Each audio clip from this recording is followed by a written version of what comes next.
कौवा और उल्लू की कहानी। बहुत समय पहले किसी घने जंगल में पक्षियों की सभा लगा करती थी। जानवर अपनी परेशानी राजा को बताते थे और राजा उसका हल निकालते थे। लेकिन एक जंगल ऐसा भी था जिसका राजा गरुड़ सिर्फ भगवान विष्णु की भक्ति में लीन रहता था। इससे परेशान होकर हंस, तोता, कोयल व कबूतर जैसे तमाम पक्षियों ने एक आम सभा बुलाई। सभा में सभी पक्षियों ने एक स्वर में कहा कि हमारे राजा गरुड़ हमारी ओर ध्यान ही नहीं देते। तभी मोर ने कहा कि हमें अपनी परेशानियों को लेकर विष्णु लोक जाना पड़ता है। सभी जानवरों की दुर्गति हो रही है, लेकिन हमारे राजा को कोई फर्क नहीं पड़ता। उसी वक्त हुदहुद चिड़िया ने एक नया राजा बनाने का प्रस्ताव रखा। कोयल ने कुहू कुहू और मुर्गे ने कुकरुकू की आवाज निकालकर इसका समर्थन किया। इस तरह घंटों चली सभा में परेशान पक्षियों ने आम सहमति से एक नया राजा चुनने का फैसला लिया। अब राजा को चुनने के लिए रोज बैठक होने लगी। कई दिनों तक चर्चा करने के बाद सभी ने आपसी सहमति से उल्लू को राजा चुन लिया। नए राजा का चुनाव होते ही सभी पक्षी उल्लू के राज्य अभिषेक की तैयारियों में जुट गए। तमाम तीर्थ स्थलों से पवित्र जल मंगवाया गया और राजा के सिंहासन को मोतियों से जड़ने का कार्य तेजी से होने लगा। सारी तैयारियां होने के बाद उल्लू के राज्याभिषेक का दिन आया। मुकुट, माला, सब सामान तैयार था। तोते मंत्र पढ़ रहे थे।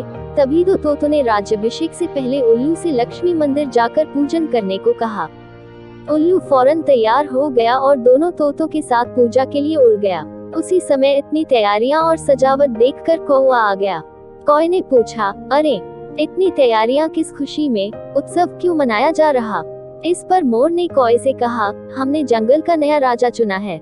आज उनका राज्याभिषेक होना है, उसी के लिए ये सब सजावट की गई है।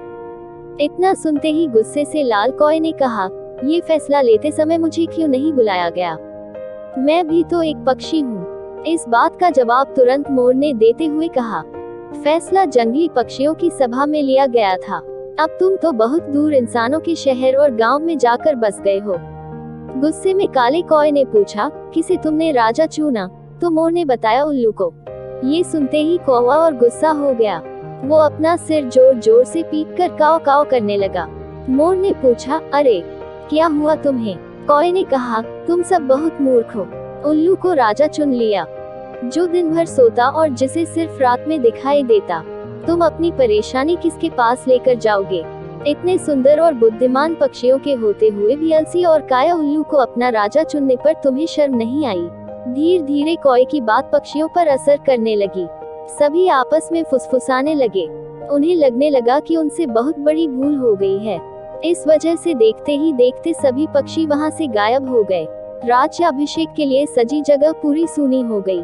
अब जैसे ही उल्लू और दो तोते वापस आए तो उन्होंने जगह को सूना पाया। यह देखकर दोनों अपने साथियों को ढूंढने और वहां से जाने की वजह जानने के लिए उड़ गए। वहीं उल्लू को कुछ दिख तो रहा नहीं था, इसलिए उसे कुछ पता नहीं चला और राज्याभिषेक के लिए तैयार होने लगा। लेकिन चारों तरफ शांति होने पर उसे शक हुआ। उल्लू जोर से चिल्लाया, कहा गए सब? इतने में पेड़ पर बैठी उल्लू की दोस्त ने कहा, सब चले गए।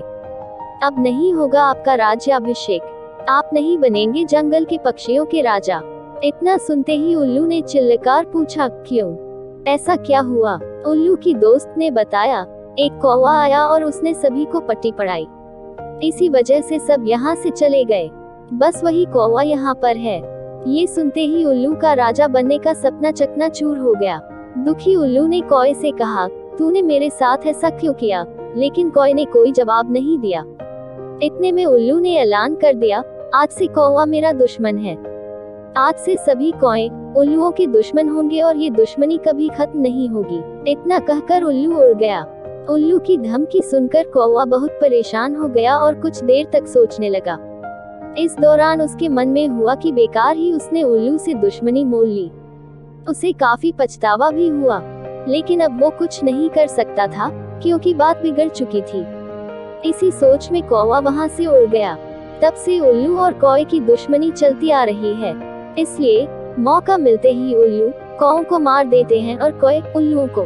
कहानी से सीख, दूसरों के मामलों में हस्तक्षेप करना भारी पड़ सकता है। दूसरों का काम बिगाड़ने की आदत उम्र भर की दुश्मनी दे सकती है। इसलिए अपने काम से काम रखना चाहिए। अगर आप हमारे चैनल पे नए आए हैं तो प्लीज हमारे चैनल को सब्सक्राइब कर लीजिए ताकि ऐसी ही वीडियो आपको देखने को मिलता रहे। धन्यवाद।